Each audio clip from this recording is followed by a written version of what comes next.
ಕೊನೆಗೂ ಸಿನಿಪ್ರಿಯರ ಕಾಯುವಿಕೆ ಅಂತ್ಯಗೊಂಡಿದೆ. ರಾಜಸ್ಥಾನದ ಉದಯಪುರದಲ್ಲಿ ನಟ ವಿಜಯ್ ದೇವರಕೊಂಡ ಮತ್ತು ರಶ್ಮಿಕಾ ಮಂದಣ್ಣ ದಾಂಪತ್ಯ ಬದುಕಿಗೆ ಕಾಲಿಟ್ಟಿದ್ದು, ಸಮಾರಂಭದ ಫೋಟೋ, ವಿಡಿಯೋ ಹೊರಬಿದ್ದಿದೆ. ಸಂಪ್ರದಾಯದಂತೆ ನಡೆದ ಮದುವೆಯಲ್ಲಿ ವಿಜು, ರಶಿ ಸತಿಪತಿಗಳಾಗಿದ್ದಾರೆ. ಇದೀಗ ರಶ್ಮಿಕಾ ಮಂದಣ್ಣ ಮತ್ತು ವಿಜಯ್ ದೇವರಕೊಂಡ ಮದುವೆ ಸಮಾರಂಭದ ಫೋಟೋ ಇನ್ಸ್ಟಾಗ್ರಾಂನಲ್ಲಿ ಹಂಚಿಕೊಂಡಿದ್ದಾರೆ. ಕಿತ್ತಳೆ ಬಣ್ಣದ ಸೀರೆಯಲ್ಲಿ ರಶ್ಮಿಕಾ ಮಂದಣ್ಣ ಮಿಂಚಿದರೆ ವಿಜಯ್ ದೇವರಕೊಂಡ ರೇಷ್ಮೆ ಪಂಚೆಯಲ್ಲಿ ಸಾಂಪ್ರದಾಯಿಕವಾಗಿ ಕಾಣಿಸಿಕೊಂಡಿದ್ದಾರೆ. ವೈವಾಹಿಕ ಜೀವನಕ್ಕೆ ಕಾಲಿಟ್ಟ ವಿರೋಶ್, ರಶ್ಮಿಕಾ ಮಂದಣ್ಣ ಮತ್ತು ವಿಜಯ್ ದೇವರಕೊಂಡ ಅವರಿಗೆ ಅಭಿಮಾನಿಗಳು, ಸೆಲೆಬ್ರಿಟಿಗಳು ಅಭಿನಂದನೆ ತಿಳಿಸುತ್ತಿದ್ದಾರೆ. ಉದಯಪುರದಲ್ಲಿ ಅತ್ಯಂತ ಖಾಸಗಿಯಾಗಿ ನಡೆದ ಈ ಸಮಾರಂಭಕ್ಕೆ ಆತ್ಮೀಯರಿಗಷ್ಟೇ ಆಹ್ವಾನವಿತ್ತು.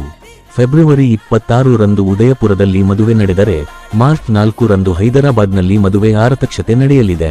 ಉದಯಪುರದಲ್ಲಿ ನಡೆದ ಈ ಮದುವೆಗೆ ಕೆಲವು ಆಪ್ತರಿಗಷ್ಟೇ ಆಹ್ವಾನ ನೀಡಲಾಗಿದೆ ಎಂದು ಮೂಲಗಳು ತಿಳಿಸಿವೆ. ಇನ್ನು ಹೈದರಾಬಾದ್ ಮತ್ತು ವಿರಾಜಪೇಟೆಯಲ್ಲಿ ಆರತಕ್ಷತೆ ಆಯೋಜಿಸಲಾಗುತ್ತದೆ ಎನ್ನಲಾಗಿದೆ.